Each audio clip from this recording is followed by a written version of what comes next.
Fugees avec Killing Me Softly. Est-ce que tu te souviens de ce titre, Fifi? Oui, je me souviens surtout du clip.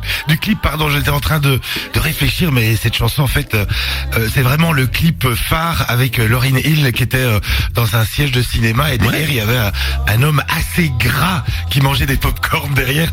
Il n'y a rien à faire. Moi, j'étais figé sur cet homme gras qui mangeait des pop-corn.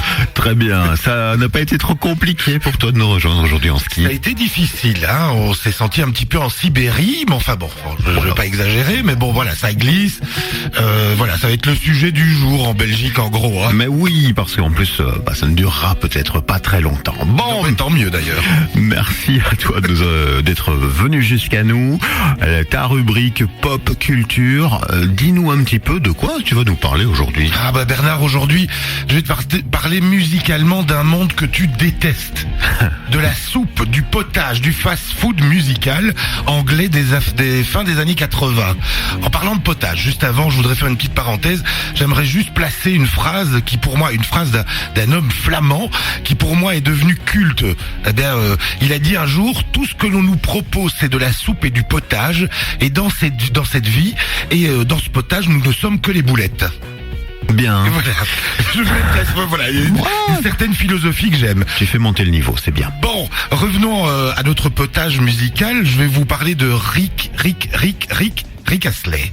Eh bien, Rick Astley, souvenez-vous, ce bel homme roux avec un impair beige dans son clip qui danse sur place en faisant semblant de claquer des doigts. La chanson Never Gonna Give You Up, tout le monde la connaît. Eh bien, elle est produite par les mixeurs, producteurs talentueux d'une soupe répétitive qui ont produit pas mal de gens à l'époque. Jason Donovan, Kylie Minogue en début de carrière, Melen Kim, Sonia et j'en passe, les Bananarama également. Rick Astley fait partie du catalogue de ces remixeurs fous des fin des années 80, c'est les Stock, Aitken et Waterman. D'ailleurs, on les reconnaît assez bien, les Stock, Aitken et Waterman. Écoutez ce début, voilà, le fameux remix du début. Toutes les chansons produites par Stock, Aitken et Waterman ont une espèce de soupe fast-food comme ça musicale que l'on reconnaît à l'oreille. Bon, Rick Astley, 19 ans au départ, est un chanteur de publicité en Angleterre qui était rentré comme stagiaire dans le studio de ce trio de producteurs. Et Rick Astley travaillait alors comme homme à tout faire. Il apportait les tasses de café pour son patron, un petit coup de balai, changeait les calendriers, lavait les carreaux et passait de temps en temps un coup de serpillière dans le studio. Bref, il était limite à recevoir des titres services. Parfois, quand les producteurs Stock, Aitken, Waterman l'apercevaient dans les couloirs, ils l'ont fait participer à des chœurs pour certains chanteurs et chanteuses qui passaient dans le studio. Et un jour, en 1987, et après beaucoup de patience, parce que Rick Astley a dû beaucoup patienter, et de travail avec les producteurs Stock, Aitken, Waterman, il lui offre l'occasion de faire ses preuves sur une chanson, le fameux Never Gonna Give You Up, un titre écrit par un des producteurs qui avait été mis dans un des tiroirs pour un jour. On s'en occupera de cette chanson, on la produira pour quelqu'un. C'était écrit sur un coup de blues d'un des producteurs, Waterman pour être précis. Après sa rupture avec son épouse, il déclare d'ailleurs dans cette chanson à son ex-compagne, en gros, qu'il ne la laissera jamais tomber malgré la séparation et qu'elle pourra toujours compter sur lui. La chanson est donc enregistrée et sort en single durant le printemps 1987. C'est un énorme succès, Bernard, tu t'en souviens quand même. Mais oui, évidemment. Donc voilà, ce succès propulse Rick Astley en haut des charts de l'affiche. Never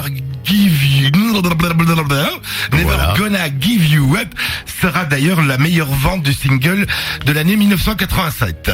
En même temps que cela, ce fut l'explosion de pas mal de produits de potage et de soupe de Stock, Aitken, Waterman. Bernard, tu t'en souviens très bien, j'en étais fan, tu le savais. Mais tu l'es toujours. Et je le suis toujours. Jason Donovan, Melen Kim, Kylie Minogue, tout ça. D'ailleurs, une belle rumeur enfle à l'époque, en 1987. Rick Astley, on pensait qu'il n'existait pas vraiment, en tout cas au niveau voix, et qu'en fait c'était Kylie Minogue qui avait enregistré ses 45 tours de Rick Astley, parce que quand vous mettez le 45 tours de Rick Astley en vitesse 33 tours, on croit vraiment que c'est Kylie Minogue qui chante.